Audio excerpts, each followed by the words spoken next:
Hello guys, good morning. Ito na naman, panibagong araw na naman. So yun nga, kahapon ay piyesta rito. Pero hindi kami sakop sa piyesta kasi nga, ang piyesta lang dito ay dun sa taas. Tapos kami, tawid ilog pa kami, kaya hindi kami kasali sa piyesta. Kaya di kami naghanda. Tsaka wala rin kami panghanda. So yun nga guys, papakita ko sa inyo ang aking hair.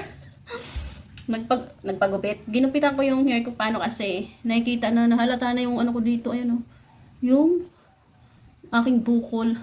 Dati kasi guys, nung doon kami nakatira sa may bahay namin sa malapit sa school. Yung doon sa may likod namin may nakausiling kahoy na gano'n. Tapos naglilinis ako doon. Nung bigla kong gano'n tumama yung ano ko, noo ko dito. Ayan na. Ayan, nahalata na yung bukol niya. Tapos hindi na siya natatanggal. Matigas siya oh. Hindi na siya natanggal. Kaya, sabi ko parang nahihiya na ako. Kaya yan, ginupitan ko siya. Tapos, ayan. Ayan lang ang ano. Tapos, pinagbabalakan ko siyang gupitin itong buhok ko. Yan, ganyan siya kahaba. Pinagbabalakan ko, hanggang dito na lang siya. Para hindi rin mainit, para pagkatapos maligo, ganun-ganun lang, okay na. Diba? Pero parang nanghihinayang din ako. Or basta kung ano na lang kayo guys, payag ba kayo? Nagtanong. Sa makakapanood itong video kong to, payag ba kayo na magupit na magpaputol ako? Ayan, hanggang dito oh, ganito sana. Ganyan sana, bagay ba? Ayan, ganyan sana.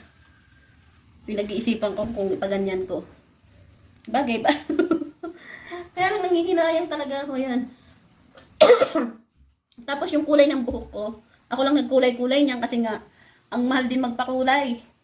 Pupunta ka lang sa parlor, tapos magkano rin yung pakulay doon. Nasa 3,500, 4,500, diba? Yung pinakamahal is nasa 5,000. Sayang din yun.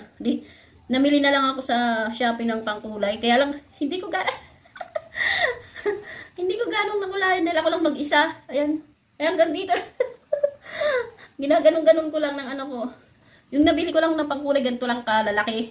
Ganyan lang yung nasa karton na ganyan, no. Tapos, nabili ko yon buy one, take one. Pero nung dumating sa akin, 3. Ay, 3 piraso, 4. 3 yung dumating sa akin. Kaya, ayan, pinangkulay ko dyan. Bili ko lang sa kanila, nasa 90 ata. Yun. O, diba nakamura? Yan. Kaya lang, hindi ko nakulay ng maigi.